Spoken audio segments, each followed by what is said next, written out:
तमाम मुश्किलों का हल है मेरी माँ, मेरी हर चोट की मरहम है मेरी माँ। नमस्ते दोस्तों, मैं ममता एक बार फिर आप सबके सामने हाजिर हूँ माँ हो तो ऐसी के एक और नए एपिसोड में। चलिए मिलते हैं दिल्ली में रहने वाली विभा गुप्ता से। माँ हो तो ऐसी सीजन 2 के आखिरी एपिसोड में मिलिए दिल्ली की रहने वाली विभा जी से, जो एक आम गृहिणी है, जो प्यार और परिवार से संपन्न और संपूर्ण है। बच्चों के साथ बचपने में, बड़ों के साथ आदर में, मेल जोल के साथ जीवन के इस चक्र के साथ चल रही थी, किंतु ध्यान और आध्यात्मिकता में आने के बाद इन्हें एहसास हुआ कि असल मायने में जिंदगी क्या है, प्रेम क्या है और परवरिश क्या है। तो आइए देखते हैं विभा जी के जिंदगी के इस अनुभव को।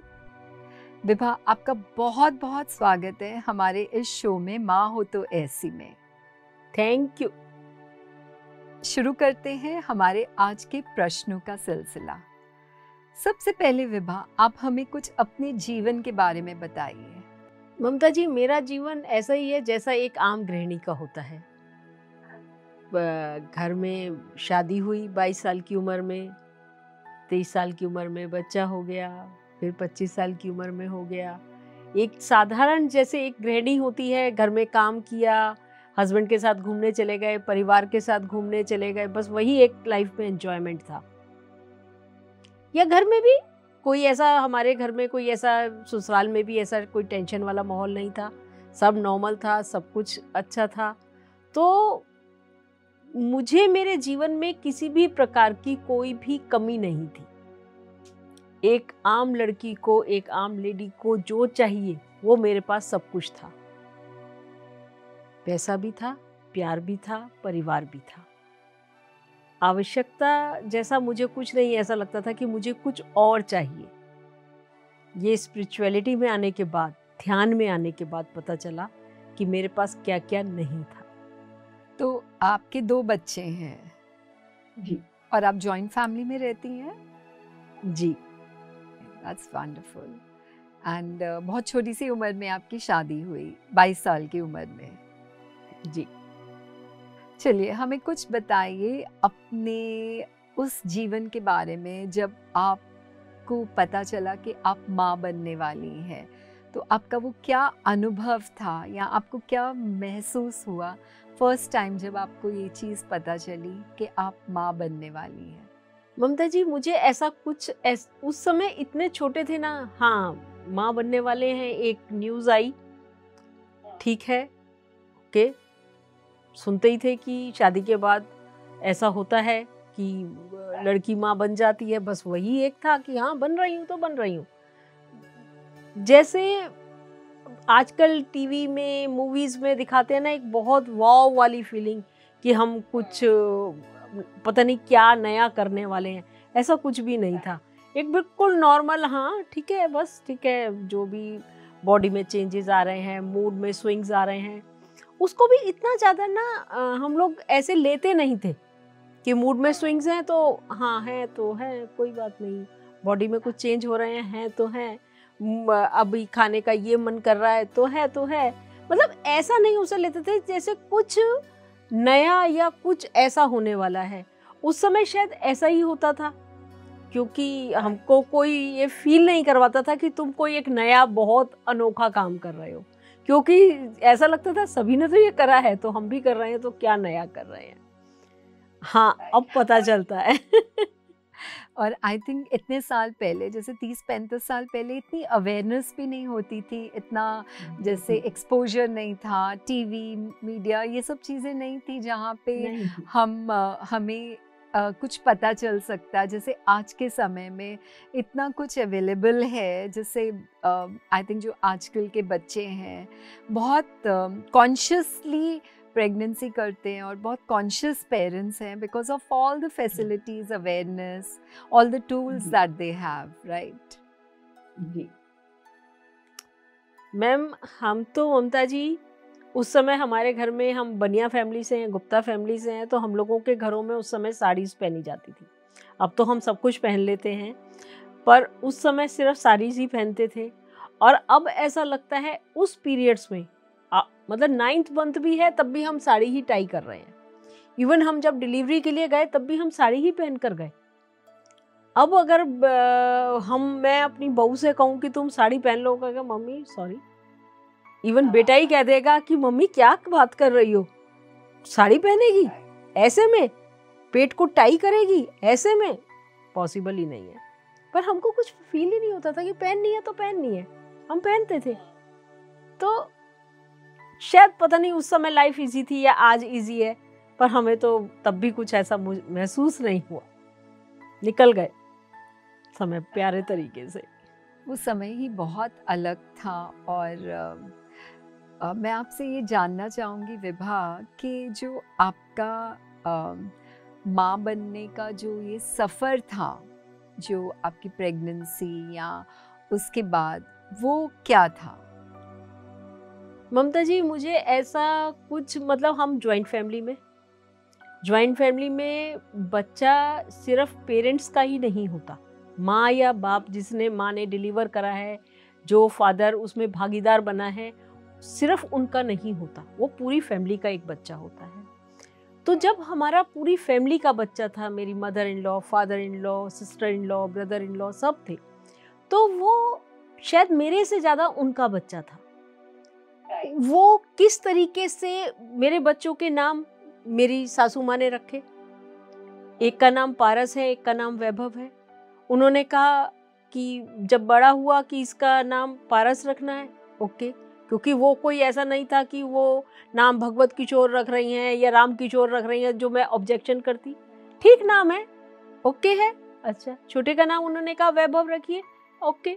हमें नो कहने की जरूरत नहीं पड़ी। अब कभी अंदर से महसूस नहीं हुआ कि हमें कुछ हमारी मर्जी है, क्योंकि ये बच्चा मेरा है, मैंने इसे डिलीवर करा है, मैंने इसे 9 मंथ्स अपने पेट में रखा है, मैं प्रेग्नेंट थी, मैंने इसके लिए मुश्किलें सही हैं। ऐसा कुछ फीलिंग ही नहीं आती थी। ऐसा लगता था एक फैमिली है, वो जैसे कहती हैं अब बेटा इसको ऐसे कर दो, अच्छा जी, अब ऐसे कर दो, अच्छा जी, मतलब एक अच्छा जी आता था। और वो अच्छा जी हमारे अंदर कोई दुख नहीं लाता था। मुझे ऐसा नहीं पता कि मुझको मेरी सासू माँ ने या ब्रदर इन लॉ ने या किसी ने भी मुझे प्रेशराइज करा है। मैं खुशी से अच्छा जी कहती थी। मुझे ऐसा लगता था कि जिस तरीके से मेरे बच्चे बढ़ रहे हैं, जिस तरीके से उनको प्यार मिल रहा है, जैसे मैं दुनिया की खास लेडी हूँ, इसी को ऐसा मिल रहा है, शायद हर एक को ऐसा नहीं मिलता। हर एक बच्चे को इतने अच्छे ग्रैंड पेरेंट्स या फैमिली नहीं मिलती। इस तरीके से मेरे अंदर ये फीलिंग थी। तो बच्चे भी फिर मेरे ऐसे ही हैं, वो अपने पेरेंट्स से ज़्यादा शायद ग्रैंड पेरेंट्स का मान करते हैं, क्योंकि मैंने उनके अंदर डाला ही है, या मैंने डाला या यूनिवर्स ने डाला या उनके ग्रैंड पेरेंट्स ने डाला, मैं वो भी नहीं कह सकती आपको, पर ऐसे ही हैं दोनों बच्चे मेरे।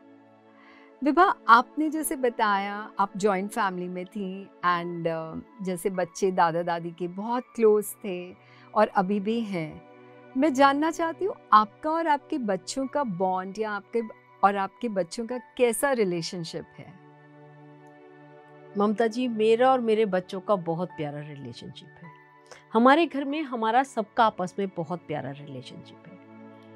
बच्चों का मैं ये नहीं कहती कि मैं बिल्कुल ऐसी फ्रेंड हूँ जिससे मतलब कभी कोई उनकी अनबन नहीं होती, या कभी वो मेरे से डिसएग्री नहीं होते, या मैं उनसे कभी डिसएग्री नहीं होती। वो सब कुछ चलता रहता है, पर उसके साथ हमारी बॉन्डिंग भी बहुत प्यारी है। बच्चे मुझसे कुछ भी शेयर कर सकते हैं। उन्होंने पहली कप ड्रिंक ली, वो भी मुझसे शेयर करी। वो घूमने जा रहे हैं, वो लेट नाइट्स आ रहे हैं, वो कंफर्टेबल हैं कि मम्मा को हम बता देंगे मम्मा आज हम लेट नाइट आएंगे, ओके। मैं कभी ये नहीं पूछा क्यों, क्या, कैसे, क्योंकि मुझे पता है कि वो सब आकर मुझसे शेयर करेंगे। तो जब वो मुझसे सब शेयर करते हैं, दोनों ही बच्चों ने इंटरकास्ट मैरिज करी। जब बड़े ने करी तब एक बार मैं हिली कुछ सेकंड के लिए कि ये क्या। फिर उसने बताया, उसने वहीं बैठ के मुझको बोला मम्मा आपको क्या चाहिए, आप एक बहू में क्या देखती हैं, क्या क्वालिटीज़ होनी चाहिए, ये तो है। मैं ठीक है, फिर तू खुश है? हाँ मैं खुश हूँ, ठीक है, ओके डन। जब छोटे ने करी, छोटे ने तो इतना कुछ, क्योंकि मैं पहले के लिए तैयार हो चुकी थी तो छोटे के लिए मैं प्रिपेयर थी। उसने कहा मम्मी सीखनी है। ओके बेटा, कब मिलवा रहे हो, कब मिलेंगे?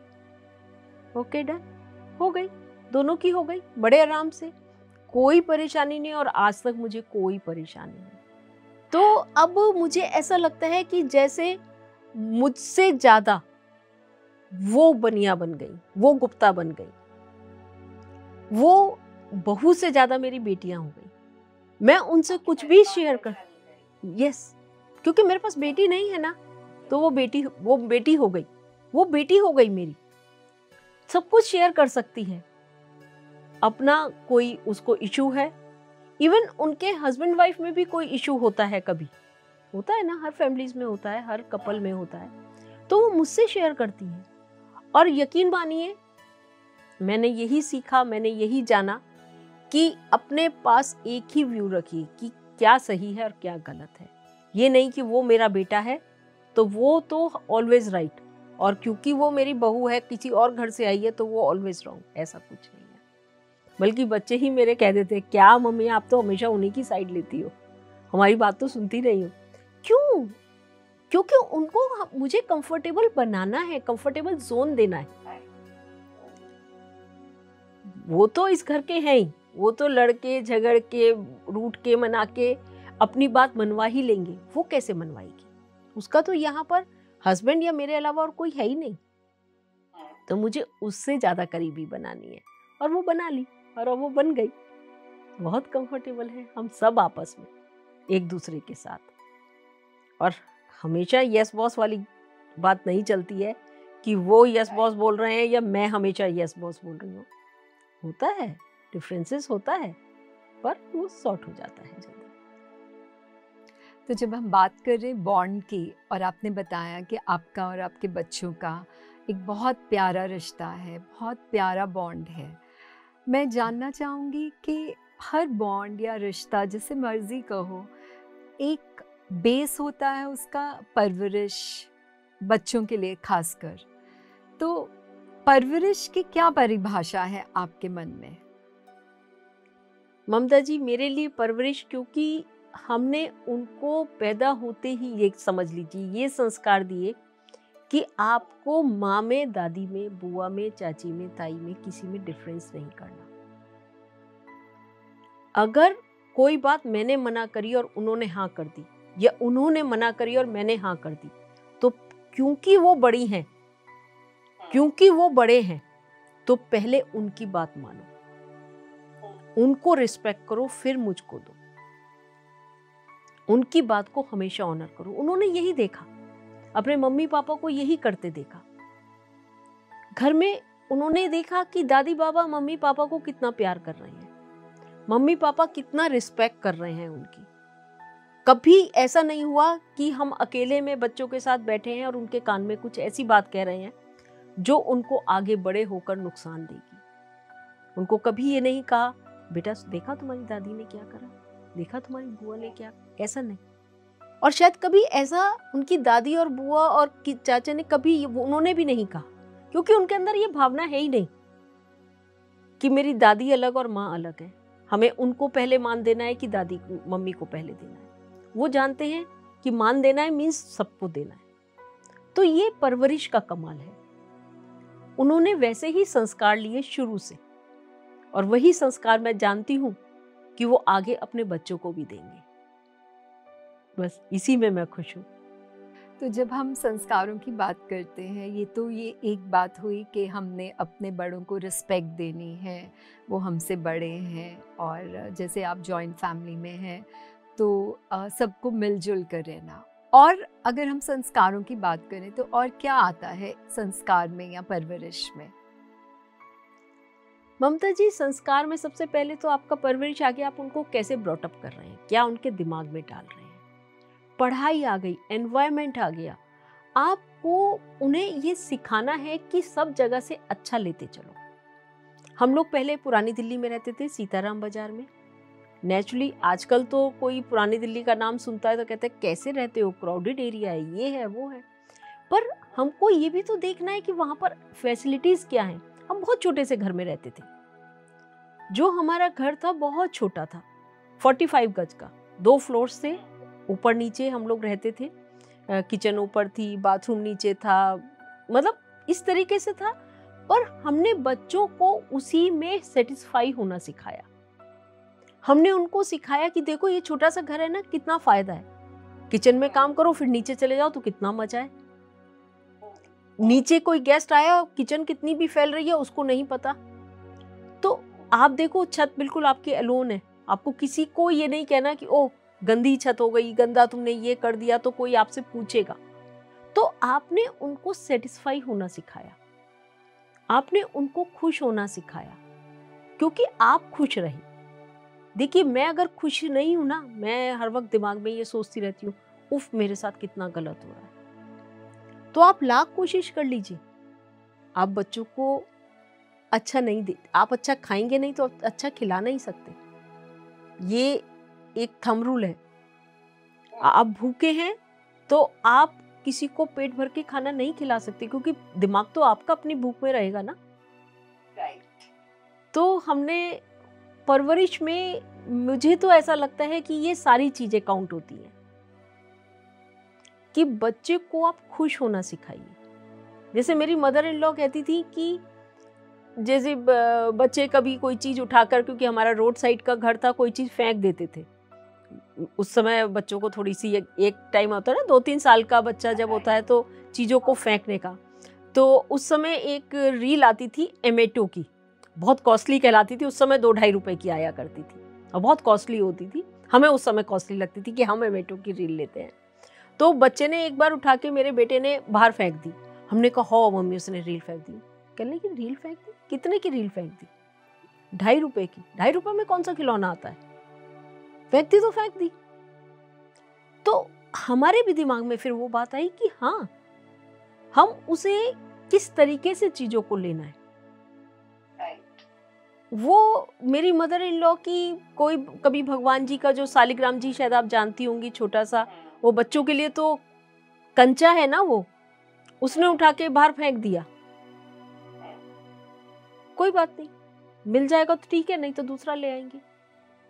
क्योंकि मेरी मदर इन लॉ भी थोड़ा सा इस नेचर की है कि बहुत कूल, बहुत काम, कि हो गया तो हो गया, आगे चलिए, आगे बढ़िए। बच्चे हैं, बच्चा कुछ तो करेगा ना, खाली कैसे बैठ जाएगा, चुप कैसे बैठ जाएगा। तो इस तरीके ये सब चीजें ना, मुझे ऐसा लगता है कि बच्चों के ब्रॉटअप होने में बहुत काउंट करती हैं। मैंने अपने घर में ये देखा कि जितने सेटिस्फाई मेरे बच्चे थे, बाकी मैं और लोगों से मिलती थी तो वो लोगों को मुझे ऐसा लगता था कि उनके बच्चों के अंदर डिमांड्स हैं, ये है वो है। हमारे घर में ऐसा नहीं था। जो भी है सब कंफर्टेबल है, सबसे पहले बच्चों के लिए हाजिर है। मतलब मेरी मदर इन लॉ जैसे कोई भी खाना बनाया तो भगवान जी को, ठाकुर जी को भोग लगाकर खाना खाती। कोई भी बना है, कुछ घर में लड्डू बने हैं, हलवा बना है, पहले ठाकुर जी का भोग लगेगा। पर अगर बच्चे कहते थे खाना खाने के लिए, या अम्मा ये बनाया है तो ये हमें खाना है, तो वो उठाती थी और मम्मी भोग तो लगाया नहीं अभी हमने। कह लेंगे तो ये कौन है? ये भी तो ठाकुर जी का रूप है। इनके खाने पे कभी वो नाराज नहीं होंगे और वो दे देते। तो बच्चों ने, हमने वो देखा, बच्चों ने वो देखा, तो आज बच्चे भी उसी तरीके से हैं कि थोड़ा सा चिल रहिए, हर चीज को दिमाग पर मत हावी कर लीजिए। हर छोटी बात को, ओ बच्चे ने हाथ मार दिया। हमारे यहाँ झूठे सच्चे का बहुत था कि किचन में हाथ धोए बिना आप घुस नहीं सकते, पर बच्चों के लिए सारी माफिया थी कि बच्चे भी तो भगवान का रूप ही कहते हैं। यस, वो यही कहती थी और अब भी कहती हैं। मेरी मदर इन लॉ अब भी यही कहती है ये कौन है, जबकि अब तो बड़े बड़े हो गए, फिर भी वो कहती क्या हुआ, तो कोई बात नहीं। तो आपको ऐसे पालेंगे तो बच्चे वैसे ही बनेंगे जैसा आप चाहते हैं, जैसा आपके अंदर है। उनके ऊपर थोपा नहीं कि तुम ऐसे ही बनो, पर वो बन गए। विभा, अक्सर देखा गया है कि पेरेंट्स बच्चों को बहुत प्रेशराइज करते हैं पढ़ाई को लेके, क्योंकि पढ़ाई एक बहुत इम्पॉर्टेंट एस्पेक्ट है उनकी लाइफ का, उनके जीवन का, और इतना कंपटीशन है आज के ज़माने में। सो नॉर्मली मैंने भी जो देखा है कि बच्चों को पढ़ो, ये करना है, वो करना है। तो इस बारे में आपका क्या विचार है जो आपके और आपके बच्चों के बीच में था? ममता जी, मैं पता नहीं कुछ इस तरीके से ऊपर वाले की तरफ से बनाई गई हूँ कि मैं ज़्यादा इन सब चीज़ों की टेंशन नहीं लेती। मेरा मानना ये है, बच्चे ने 100% मार्क्स लिए और 90% लिए या 85% लिए तो बहुत ज़्यादा उसके कैलिबर में डिफरेंस नहीं है। हो सकता है वो किसी वजह से उस समय लिख नहीं पाया हो, उसके पेट में दर्द हो गया होगा, सिर में दर्द हो गया होगा, या जो क्वेश्चन वो बहुत अच्छे से प्रिपेयर करके गया वो उस समय नहीं आया, जो कम करके गया वो आ गया। कोई भी रीज़न हो सकता है। 85% मार्क्स लेने वाला और 100% लेने वाला या 99% लेने वाला, आप जब उन दोनों बच्चों को पास पास खड़ा करेंगे, उनसे बातचीत करेंगे, तो आपको ऐसा नहीं लगेगा कि दोनों के अंदर कोई समझ का डिफरेंस है। समझ ऑलमोस्ट दोनों की बराबर होगी। मैं कुछ इसी तरीके से हूँ। मैंने कभी भी बच्चों को प्रेशर नहीं करा कि तुमको 100% मार्क्स लेने हैं। मुझे बच्चे, आज भी मेरी नेचर में ये है कि मुझे बच्चे खेलते कूदते हंसते खेलते अच्छे लगते हैं। जितना बच्चे खेलेंगे उतना मैं खुश होंगी। तो एक टाइम ऐसा आया ममता जी कि मेरा बड़ा बेटा 10th क्लास में था और उस समय थोड़ा सा वो पढ़ाई में वीक हो गया। पढ़ाई में वीक हो गया तो मुझे उसकी ट्यूशन्स लगानी पड़ी, और क्योंकि उस 10th का एक था और वो जो ट्यूटर्स थे उसके, उन्होंने उसको इतना प्रेशराइज कर दिया, उसको इतने क्वेश्चन पेपर्स वगैरह बना कर देते थे कि वो हर वक्त बैठा हुआ बस पढ़ाई करता रहता, और उसके चेहरे पे इतनी टेंशन कि मैं आपको बयान नहीं कर सकती, और मुझे टेंशन अच्छी नहीं लगती। मैंने उससे कहा, मैंने कहा उठो बेटा खेलो। वो नहीं खेलता था। मैंने फिर जब मुझे कुछ समझ में नहीं आया, मैंने उसके ट्यूटर्स से बात करी। मैंने कहा आप इसको इतना प्रेशराइज मत कीजिए कि ये खेलना भूल जाए। इसकी वो जो कॉर्ड है ना खेलने वाली और इसके बीच की, वो कट हो जाएगी तो लाइफ में कभी एंजॉय नहीं कर पाएगा, ये भूल जाएगा। फिर जब कुछ साल तक आप एंजॉय नहीं करते तो आप भूल जाएंगे, क्योंकि पढ़ाई तो अभी बहुत लंबी चलनी है, अभी 10th क्लास में ही है, अभी तो बहुत लंबी पढ़ाई है। तो मुझे उसको पता नहीं कितना प्रेशर था, मुझे उस चीज का ज्यादा प्रेशर था कि ये बच्चा मेरा खेल तो रहा ही नहीं, ये डल तो नहीं हो जाएगा। ऑल वर्क्स नो प्ले, तो वो पता ही है ना आपको कि मेक्स ए डल बॉय, तो वो नहीं मुझे पसंद, वो मुझे नहीं पसंद। मुझे खेलता कूदता पसंद है।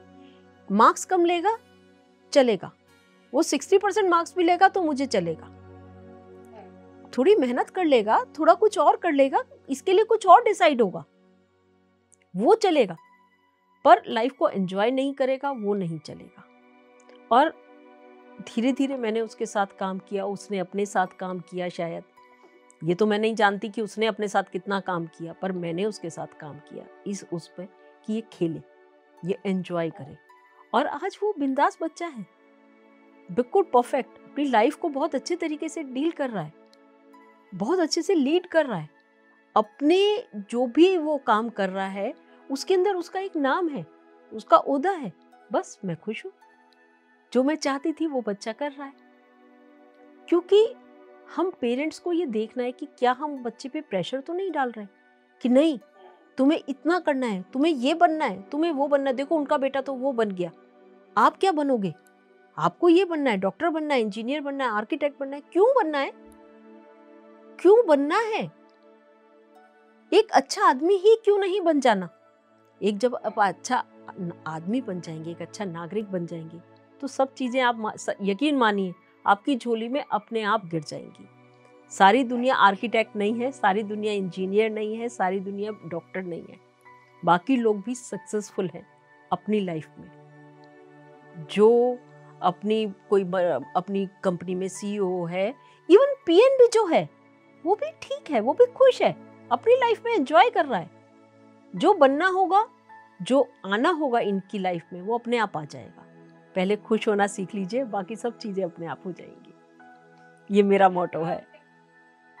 विभा, आपने बहुत अच्छा बताया कि खुश होना बहुत इम्पॉर्टेंट है, और जब अब मान लो उसके जीवन में आपने वो रियलाइज़ किया कि उसकी वो कॉर्ड कट जाएगी जहाँ पे वो खेलना कूदना भूल जाएगा, तो एक बहुत डिफरेंट इंडिविजुअल बन जाएगा। जैसे वो चीज़ आपने बहुत सही कही। मैं आपसे जानना चाहूँगी, आपने बोला कि आपने उसको इस चीज़ में डील करने में हेल्प की, जब आपने उस महसूस किया कि वो बहुत प्रेशर के अंडर है, और आपने अभी बताया था कि आपने उसको समझा, उसकी इस परेशानी को, और आपने उसके साथ डील किया। तो आपने क्या किया उस वक्त? बस मैं उसको ना लाइफ को एंजॉय करना सिखा रही थी। उसको आउटिंग पर ले जाते हम, जो भी कुछ कर सकते थे। देखिए, जब जो उस समय हमारे पास अवेलेबल था वो हमने उसको सब कुछ प्रोवाइड किया। जैसे भी एक फैमिली गेट टुगेदर रख रहे हैं, हंस रहे हैं, बोल रहे हैं, उसको थोड़ा सा किताबों से दूर करा। किताबें इंपॉर्टेंट है लाइफ में, एजुकेशन बहुत बहुत इंपॉर्टेंट है, पर सिर्फ यही इंपॉर्टेंट नहीं है। अगर सिर्फ पढ़ाई ही करते रह गए तो बाकी सब कुछ तो पीछे रह जाएगा। फिर उनको कैसे संभालेंगे? सब चीजों को हमें साथ साथ लेकर चलना है, बैलेंस बनाकर। बैलेंस होना बहुत जरूरी है। एक तरफ अगर तराजू हो गया ना आपका, तो दूसरी तरफ का क्या करेंगे? फिर उसे कैसे नीचे लाएंगे? एक बार वो इतना ऊपर होकर अटक जाएगा ना मैडम जी, कि फिर हम उसे नीचे लाना चाहें भी तो नहीं ला पाएंगे, फिर बैलेंस नहीं कर पाएंगे। शुरू में संभाल लिया, जैसे ही हमने देखा कि एक तरफ नीचे जा रहा है और दूसरी तरफ ऊपर जा रहा है, तभी हमको वो उस पे कहते हैं ना, दूसरी तरफ भी हमें कुछ रखना पड़ेगा जिससे कि वो बैलेंस हो जाए। वो शुरू में करिए तो हो जाएगा। और शुरू में करा, उसके साथ प्यार से बात करी, उसको समझाया कि बेटा जिस तरफ आप जा रहे हो सिर्फ वो जिंदगी नहीं है। ठीक है, कुछ गलतियां हो जाती, किसी से भी हो जाती हैं। क्या हमसे कभी कोई गलती नहीं हुई होगी? अपना टाइम याद कर लेना चाहिए। जब आप बच्चों को पढ़ा रहे हैं, जब बच्चों को जब सिखा रहे हैं, तो मेरा तो यही फंडा रहा कि मैं अपने आप को आगे रखती थी कि जब कभी मैं पढ़ने में वीक थी तब क्या हुआ था, जब मैं किसी चीज में मेरा मन नहीं लगता था तो मैं क्या फील करती थी। तो जो मैं फील करती थी वही तो ये भी कर रहा होगा, थोड़ा कम थोड़ा ज्यादा, थोड़ा इधर का थोड़ा उधर का, ये डिफरेंस तो होगा क्योंकि दो इंडिविजुअल्स हैं, पर होगा तो सही ना। तो बस अपने आप को अगर आप सामने रखेंगे, अपने को मत भूलिए। सर हमारे कहते हैं, पत्री सर, कि पास से लेसन्स लेते रहिए और आज को जीते रहिए, तो कल अपने आप सुंदर हो जाएगा। तो यही मेरा शुरू से मोटो रहा है। विभा, अब हम आपसे जानना चाहेंगे कि आप एक भक्ति मार्ग से एक स्पिरिचुअल पाथ पर किस तरह आए? ममता जी, मेरा सफ़र तो शुरू हो गया 2011 में स्पिरिचुअलिटी का। हम जब भक्ति मार्ग में होते हैं ना, तब भी हम स्पिरिचुअली होते हैं। ये बाद में पता चलता है कि हम कितने स्पिरिचुअल थे या नहीं थे। उस समय तो क्योंकि हम जितनी ज़्यादा पूजा कर रहे हैं उतने ज़्यादा अपने आप को स्पिरिचुअल समझते हैं, बहुत ज्ञानी समझते हैं कि वाह, हम देखिए पूजा हम अपने लिए कर रहे हैं, अपने समय में कर रहे हैं। एहसान हम भगवान पर करते हैं कि देखा, हमने आधा घंटा करी, हमने 1 घंटा करी, हमने ऐसे करा, हमने वैसे करा, हमने ये व्रत किया, हमने वो उस समय भूखे रहे। तो भाई साहब वो थोड़ी कह रहा है, कर तो हम रहे हैं अपनी मर्जी से, पर एहसान उस पर करते हैं। और ऐसे एहसान मैंने बहुत करे उन पर। मैंने पूजा करती थी, तो जब मैं पूजा करती थी तो हमारे मंदिर में बहुत सारी फोटोज़ थी भगवान जी की, कि पूजा करती थी तो ऐसा लगता था कि राम जी की करी है तो अब लक्ष्मण जी की भी उतनी करनी है, क्योंकि अगर लक्ष्मण जी नाराज हो गए तो मुश्किल, सीता जी नाराज हो गई तो मुश्किल, हनुमान जी नाराज हो गए तो मुश्किल, पास में शंकर जी बैठे अगर वो नाराज हो गए तो सबको मैं, अगर सबका नाम 4 बार ले रही हूँ तो सबका नाम 4 बार ले रही हूँ, अगर 11 बार ले रही हूँ तो सबका नाम 11 बार ले रही हूँ। कुछ ऐसा दिमाग में पता नहीं क्या था वो उस समय, कि उस वजह से मेरा बहुत टाइम लग जाता था, क्योंकि अगर एक बार 11 बार ले लिया तो अब सबका नाम 11 बार लेना है, कितनी देर लग जाएगी। तो इस तरीके से मैं थोड़ी सी रिजिड टाइप की थी, मतलब पूजा भी करती थी तो रिजिडिटी के साथ कि ये करना है, अगर किसी ने ये बता दिया ऐसे करना है तो ऐसे ही करना है। 1.25 लाख मंत्रों का जाप किसी ने मुझे बताया कि आप ओम नमः शिवाय का कीजिए। मैंने पूरा डाटा बनाया, क्योंकि एक दिन में तो 1.25 लाख मंत्र हो नहीं सकते। पूरा डाटा बनाया, कैसे क्या करना है, माला फेरनी है, क्या करना है। उसमें भी क्या होता था कि हम जो भी करते हैं ना, पता नहीं भाव क्या होता है उस समय, बस एक काम है, उसे करना है। तो जब मैं जाप कर रही थी, माला करती थी, तो मैं देखती थी कि मेरा दिमाग काउंटिंग में ज्यादा रहता है। मैं बहुत हैरान थी कि मैं काउंटिंग कर रही हूँ कि ओम नमः शिवाय कर रही हूँ। तो अपने मन में आता था कि नहीं, मुझे ओम नमः शिवाय करना, काउंटिंग में तो मजा ही नहीं आ रहा। और ओम नमः शिवाय करती थी तो मजा आता था। पर क्या होता था, जब मैं ओम नमः शिवाय के उसमें खो जाती थी तो मेरी जो मन के थे वो मेरे हाथ से स्लिप हो जाते थे। अब जब मेरे मन के स्लिप हो जाते, क्योंकि दिमाग तो आपका ओम नमः शिवाय में चला गया ना, मन को में तो रहा नहीं। अब जब मन को में रहा नहीं, मन का स्लिप हो गया। अब 1 स्लिप हुआ या 2 स्लिप हुआ, कंफ्यूजन। अब कंफ्यूजन तो दिमाग में कंफ्यूजन की तो जाप पूरा नहीं होगा। अब पता नहीं कितने मन के स्लिप हुए और कितनी बार हुए हैं। आप ये सोचिए कि मुझे वो खुशी होने की बजाय टेंशन शुरू हो जाती थी कि ओह अब क्या होगा, वो खुश कैसे होंगे। ये नहीं पता था कि वो तुम्हारी काउंटिंग से खुश नहीं होंगे, तुम्हारे भाव से खुश होंगे। वो तो उस समय पता ही नहीं था। उस समय केवल पता था 1.25 लाख मंत्र। और आप बिलीव कीजिए, जब मेरे 1.25 लाख मंत्र मेरे हिसाब से पूरे हो गए तो मैंने 1-2 माला, जने कितनी माला एक्स्ट्रा भी करी कि भाई साहब नाराज ना होना, मैं एक्स्ट्रा कर लेती हूँ, उसी में एडजस्ट कर लेना।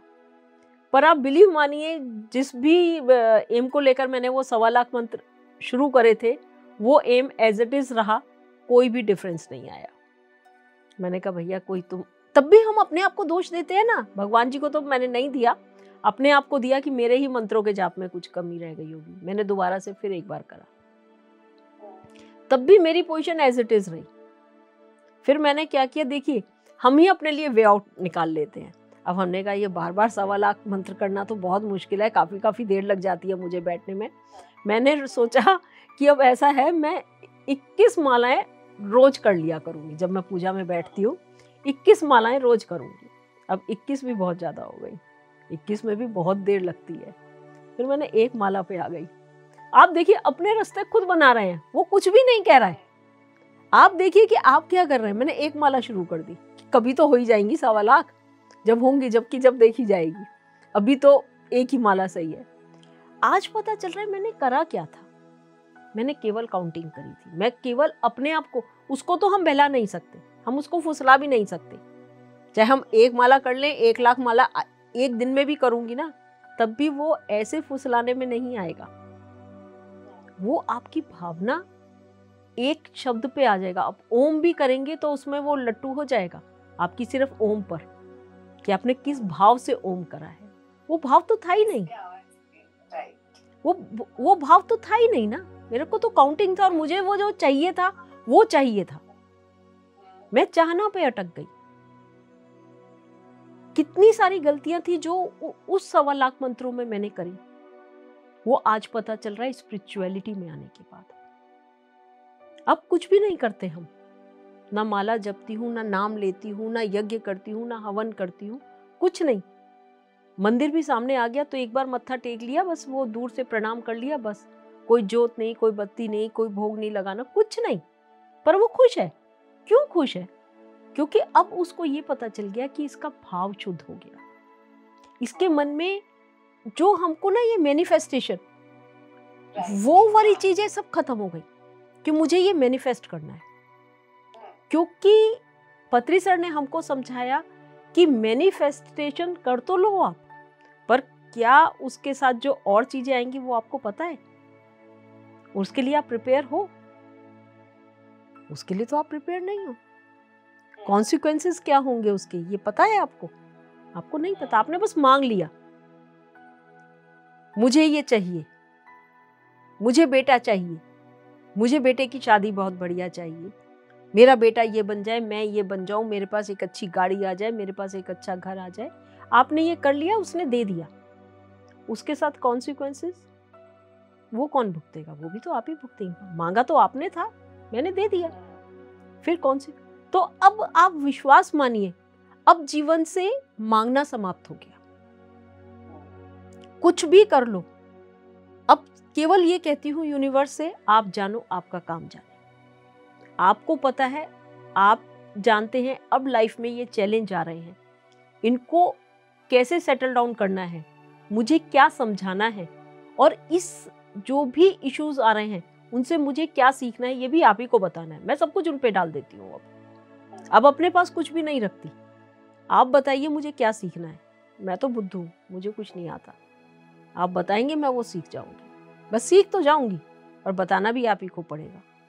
लेसन क्या है इसमें?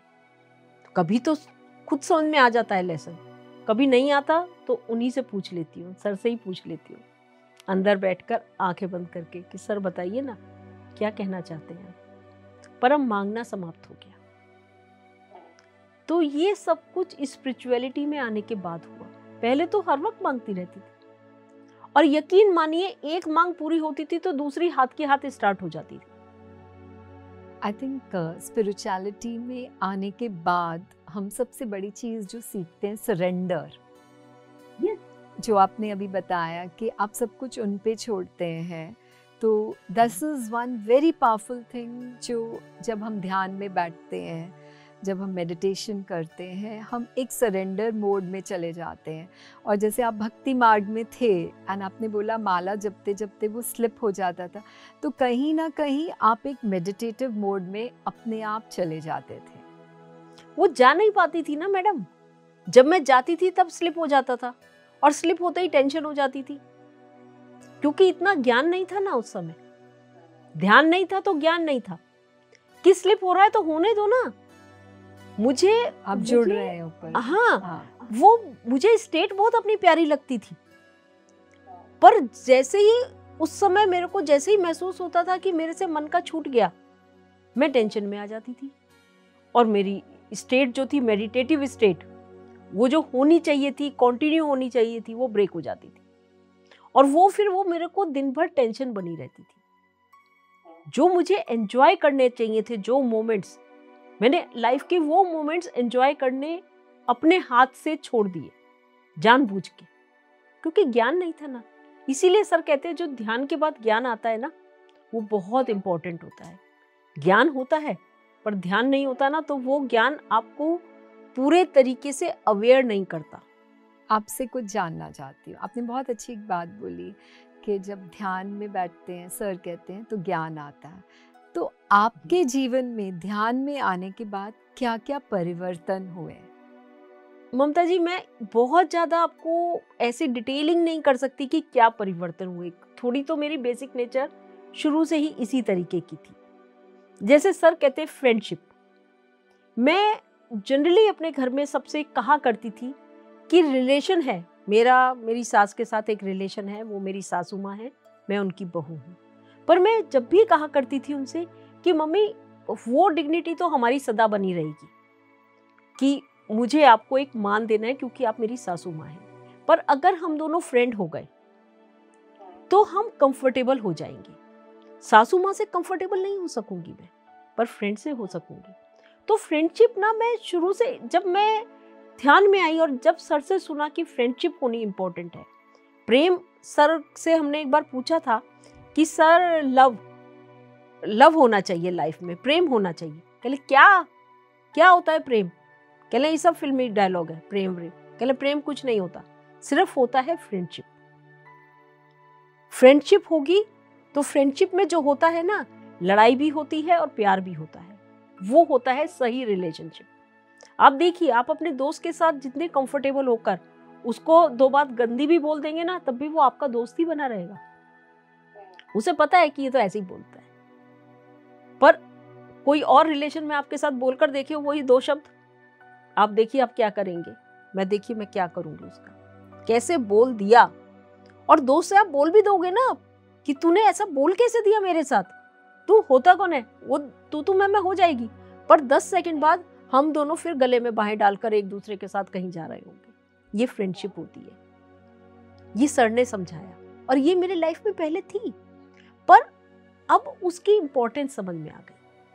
तो ये आपका नजरिया जो था प्रेम को लेके वो बदला जब आपने पत्री जी से ये चीज समझी कि फ्रेंडशिप जरूरी होती है लाइफ में। वो जो चीज मेरे जीवन में थी वो और ना मजबूत हो गई, क्योंकि जैसे कहते हैं ना, आप पढ़ तो रहे हैं पर जब तक आपको डिग्री नहीं मिलती, उस पर स्टैंप नहीं लगती काउंसलर की, तब तक आपने बीए करा, आपने कोई भी फील्ड में कुछ भी करा, जब तक उस पर एक स्टैंप नहीं लगेगी कि हाँ नाउ यू आर दिस, तब तक आप वो नहीं होते ना। तब तक आप बस हाँ ठीक है, आप पढ़ रहे हो, आप कर रहे हो। वही मेरा था। तो लाइफ में ये सब कुछ था, पर सर से सुनने के बाद, सर से समझने के बाद बहुत कुछ चेंज हुआ। कैसे खाना है, कैसे परोसना है, कैसे बात करनी है, कैसे किसी की बात को वैल्यू देनी है, जो पहले शायद नहीं थी उतनी लाइफ में। उतना वैल्यू पता नहीं देती थी या नहीं देती थी, पर अब वैल्यू है। अब हर रिलेशनशिप की वैल्यू है। जो भी जीवन में आ रहा है सबको हम वेलकम करते हैं। ऐसा थोड़ी है कि चैलेंजेस नहीं आते। चैलेंजेस तो हमने सर से एक बार पूछा था, सर गुस्सा तो अभी भी आता है, ध्यान में आ गए। ऐसा सुनते हैं ना कि भाई अगर आप ध्यानी हो गए, ज्ञानी हो गए, तो आपके पास गुस्सा नहीं आना चाहिए, जेलिसी नहीं आनी चाहिए, कोई भी कुछ भी ऐसी चीज नहीं, या ईगो नहीं आनी चाहिए, ईगो नहीं आपके अंदर होनी चाहिए। सर कह ले सब कुछ होना चाहिए ना। अगर आपके पास ये सब कुछ नहीं होगा तो आप लाइफ जिएंगी कैसे? अगर आप हमेशा ही चॉकलेटी चॉकलेटी, स्वीटी स्वीटी बनी रहेंगी तो कैसे जिएंगी? फिर तो कोई भी आपको थप्पड़ मारेगा और आगे निकल जाएगा, क्योंकि आपको तो गुस्सा नहीं करना। तो आप कैसे करेंगी? आप उस चीज को कैसे हैंडल करेंगी? अगर किसी ने आपको थप्पड़ मारा है या किसी ने आपको कुछ कहा है तो उसको घूर कर तो देखिए, एटलीस्ट उसको बताइए तो सही कि आपको ये अच्छा नहीं लगा। तो सर से ये सीखा। सर ने उस दिन, मैंने जब पूछा सर से, तो सर कह रहे आने दो ना, मुझे भी तो आता है गुस्सा, पर गुस्सा करो उसी मोमेंट के लिए, जिस मोमेंट में किसी ने कुछ ऐसा कहा है या करा है आपके साथ। उसको कंटिन्यू मत रखो, एक दिन दो दिन, हाँ पकड़ के मत रखिए उसको। एक दिन दो दिन हम लोग क्या करते हैं, आप पर गुस्सा आया, आपसे मेरी कुछ बात पर बहस हुई, कोई आर्गुमेंट हुआ आपके साथ है, और फिर उसके बाद बस अब तो बोलचाल बंद। एक दिन दो दिन, सुबह से शाम तक खाना नहीं खाऊंगी, ये नहीं करूंगी, मेरे साथ तो ऐसा होता है। वो सब कुछ अब खत्म हो गया। पहले था, पहले आ जाता था गुस्सा, और सबसे पहले मेरा गुस्सा तो खाने पे ही उतरता था। खाना नहीं खाऊंगी, रोऊंगी और खाना भी नहीं खाऊंगी। भाई नुकसान किसका कर रही हो? अपना, अपनी बॉडी का, अपने मन का, अपने दिमाग का। कब तक नहीं खाओगी खाना? ऐसा तो नहीं है कि आप इतने बड़े ऋषि मुनि हो कि 7 दिन और 15 दिन और 1 महीना बिना खाए रह जाओगे। सुबह नहीं खाओगे, शाम को नहीं, शाम को खा लोगे, शाम को भी नहीं खाया तो अगले दिन सुबह खा लोगे, अगले दिन सुबह भी जिद में नहीं खाया तो अगले दिन शाम को तो कैसे ना कैसे किसी ने जरा सा आपसे कहा और खटाक से खा लोगे। तो फिर फायदा क्या है उस गुस्से का? फायदा तो कुछ भी नहीं। ये अब समझ में आया, जब नहीं समझ में आता था। अब बहुत सारी ऐसी चीजें हैं जो सर के समझाने से, सर के साथ से हमको समझ में आ गई। विभा, आपने बताया कि सर ने आपको बताया कि किस तरह खाना खाना चाहिए, किस तरह परोसना चाहिए, तो कुछ इन सब बातों के बारे में आप हमें बताएंगी? मैडम जी, एक तो सर ना कटिंग पर बहुत जोर देते थे, कैसा कट होना चाहिए। ऐसा नहीं कि बीन्स तो छोटी काटी, शिमला मिर्च आपने बहुत बड़ी काट दी, गाजर छोटी काटी और आलू बहुत बड़े बड़े काट दिए। नहीं, सब्जियां एकसार होनी चाहिए और बहुत मन से और प्यार से काटना और बनाना चाहिए। जब भी किसी के लिए बना रहे हैं, आपके मन में ये भाव आना चाहिए कि ये भगवान है, मैं इसका भक्त हूं और मुझे उसके लिए प्रसाद बनाना है। जब आप प्रसाद बनाते हैं, आपने देखा है प्रसाद कितना टेस्टी होता है। हम सब ने, किसी ना किसी ने जरूर रखा होगा, मेरे आपके घर में शुक्रवार का व्रत, तो जब उसका उद्यापन होता था तो छोले बनते थे बिना खटाई के। छोलों में जिसमें हम इतना मसाला डालते हैं, इतनी खटाई डालते हैं, वो छोले बिना खटाई के बनते थे और सब बहुत स्वाद से खाते थे। क्यों? क्योंकि वो उस भावना से बनाए गए। छोले और बिना खटाई के पॉसिबल ही नहीं है। दुनिया भर की खटाई डालते हैं हम उसमें, पर उस छोलों में तो डली नहीं है। शुक्रवार के व्रत वाले प्रसाद में हम खाते थे, बहुत खुश होकर खाते थे और बहुत स्वाद से खाते थे कि इन छोलों में बहुत स्वाद है। उसके बाद आप वैसे छोले बनाकर देखिए, आप बिल्कुल भी नहीं खाएंगे, क्योंकि वो प्रसाद। तो सर ने एक तो सबसे पहले सिखाया कि आपको प्रसाद समझकर बनाना है खाना, खुश होकर बनाना है। अगर आपके मन में किसी भी वजह से किसी भी तरीके की एंग्जाइटी है तो उस दिन कह दीजिए आज खाना मैं नहीं बनाऊंगी, आज सब दूध पी लीजिए, दूध ब्रेड खा लीजिए, पर खाना नहीं बनेगा आज किचन में, मना कर दीजिए। बहुत पवित्र भावना के साथ, बहुत पवित्रता के साथ जब आप बनाते हैं ना, तो वो खाने वाले के लिए इतना गुणकारी हो जाता है ना। जैसे आजकल नहीं आ रहा कि मिलेट्स खाइए तो आपको ये फायदा होगा, आप ये खाइए, तो वो फायदा आपके तले हुए पकौड़ों में भी आ जाएगा, जिसके अंदर भाव, आपका प्यार, उसमें आपने सारा उड़ेल दिया प्यार। एक आप ऐसे इरिटेट हो गए, अच्छा मुझे ये बनाने को कह दिया, उफ़ो अब ये बनाना है, उफ़ो कितना टाइम लगेगा, कितनी एनर्जी लगेगी, मैं तो थक जाऊंगी, इतने सारे लोग आ गए, कैसे करूंगी। नहीं, जो आए हैं वो अपना भाग लेकर आए हैं। देखिए तो सही रसोई में कितनी बरकत होगी। चाहे आपकी रसोई में 1 कटोरी आटा है बस आज, और लोग 10 आ गए, अब 1 कटोरी आटे से कैसे करेंगी आप? आपको ट्रिक भी आ जाएगी। आप भाव तो रखिए कि मेरे घर में जो आया है, मेरे डाइनिंग टेबल पर, मेरे घर में जो परोसने पे बैठा है, उसको मैं अच्छे से खिलाऊंगी, पेट भर के खाएगा, वो तृप्त होकर जाएगा। तो तृप्त होकर जब जाएगा ना, तो आप खुद हैरान हो जाएंगे कि उससे ज्यादा तृप्ति आपको मिलेगी। उसको तो जो खाने से मिली या नहीं मिली, पर आपको बहुत तृप्ति मिलेगी कि वाह, आनंद आ गया। कितना चेहरे पे उनके भाव था आनंद का, तृप्ति का। उस तृप्ति के देने में थोड़ा सा योगदान आपका भी था। तो जब आपको अपने योगदान का पता चलेगा, आपको बहुत आनंद आएगा। विभा, आपने बहुत अच्छी एक बात बोली यहाँ पे कि आपका भाव कितना ज़रूरी है, और एक माँ में तो वो भाव परमात्मा ने बहुत दिया, एक प्यार का भाव जिसे हम कहते हैं। तभी तो कई बार हमने सुना, या हम भी कहते, जैसे मम्मी बनाती थी ना वैसे मेरे से नहीं बनता, क्योंकि माँ जो एक है वो अपना प्यार उड़ेलती है बच्चों के लिए, या घर में कोई भी आया है उसके लिए। सो जो वो माँ का एक भाव और एक प्यार है, आई थिंक वो कहते हैं ना, जैसे वो वाकई एक परमात्मा को अर्पण करने वाला होता है। क्योंकि जब माँ बनाती है कुछ, तो बस वो ये नहीं सोचती है कि मैं थक गई हूँ या इस तरह से। जैसे I think most of the mothers हमारी, या आपकी मम्मी, या जैसे आपने अपनी सास का इतना जिक्र किया, हम अक्सर पुराने लोगों में उनका प्यार देखते थे। हर चीज़ को जो वो करते थे एक प्यार से करते थे। और देखते हैं क्या सरप्राइज है विभा के लिए अभी।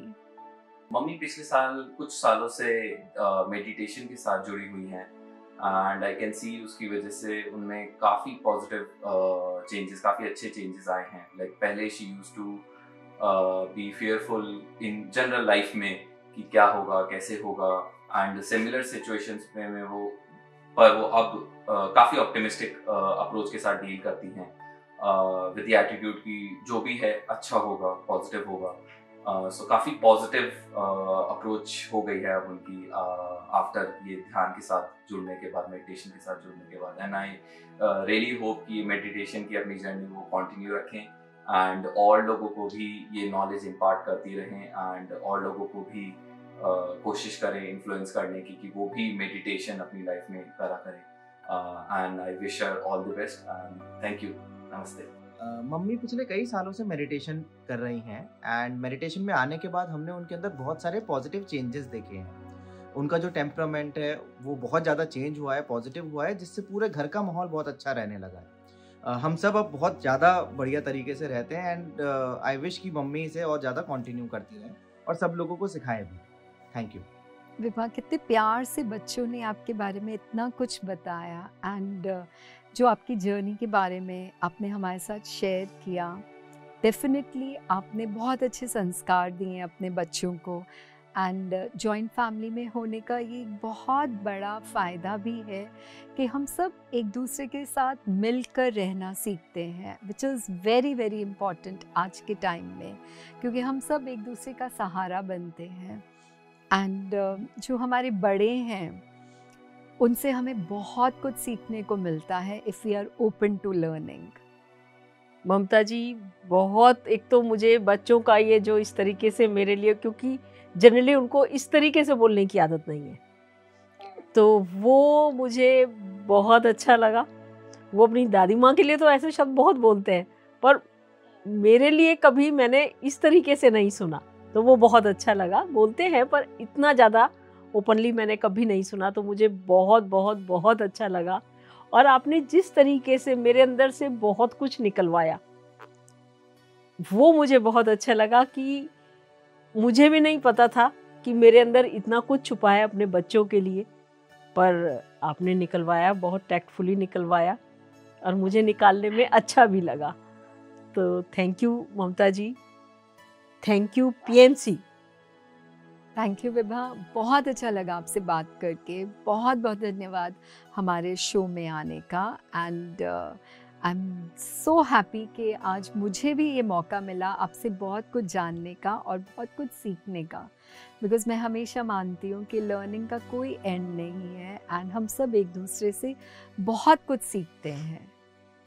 दोस्तों, कहते हैं ना, every end has a beautiful and new beginning. So हमारा ये माँ हो तो ऐसी सीज़न 2 का ये आखिरी शो था आज का। इसका ये मतलब नहीं है कि जो हमारा रिश्ता है आपके साथ यहीं ख़त्म हो जाएगा। आपका और हमारा प्यार हमेशा बना हुआ है और जो हमें प्यार मिला है आपसे सीज़न 2 में, सीज़न 1 में, इसने हमें बहुत प्रोत्साहित किया है कि हम इसको और आगे लेके चलेंगे। हम सब आपसे फिर मिलेंगे एक नए एपिसोड में, नए सीज़न में आपके साथ।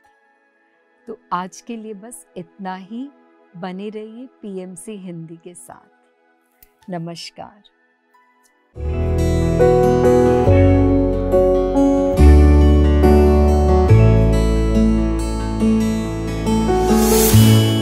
PMC हिंदी बदले जीवन।